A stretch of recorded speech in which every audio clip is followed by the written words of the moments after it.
Welcome to the react. और इसके अंदर आज आप देखेंगे कि रिएक्ट के थ्रू हम कंडीशनल रेंडरिंग किस तरीके से कर सकते हैं। रेंडरिंग का आपको मतलब पता है, उसको एज्यूम करते हुए इस वीडियो को हम स्टार्ट कर रहे हैं। अब आपके पास यहाँ पर फॉर एग्जांपल आपने दो कंपोनेंट बनाए हैं। एक आपका फंक्शन कंपोनेंट है मिस्ट गोल, जो कि रिटर्न कर रहा है हेडिंग 1 जिस पे लिखा हुआ है मिस्ट।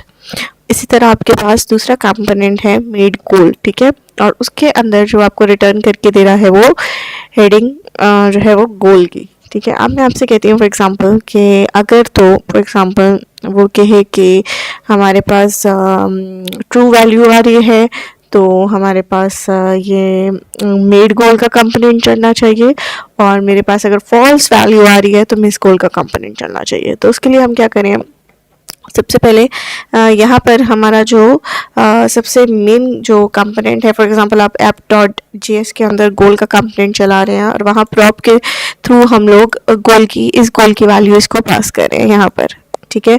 तो ये गोल का फंक्शन आपका कॉल हुआ है, ठीक है, और इस प्रॉप के अंदर जो वैल्यू आ रही है वो ट्रू या फॉल्स आ रही है।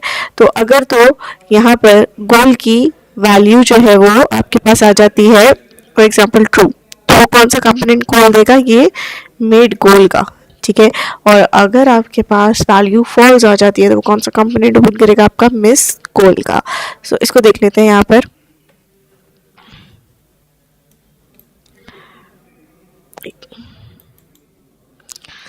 आप यहाँ पर देख सकते हो, ठीक है, यहाँ पर सबसे पहले आपके पास गोल का मेन कंपोनेंट ओपन हुआ है। आप app.js के अंदर लिख लेंगे। यहाँ पर उन्होंने फॉर एग्जांपल उसको अपने रूट एलिमेंट में रेंडर करते हुए जो पहला कंपोनेंट ओपन किया है वो गोल का है।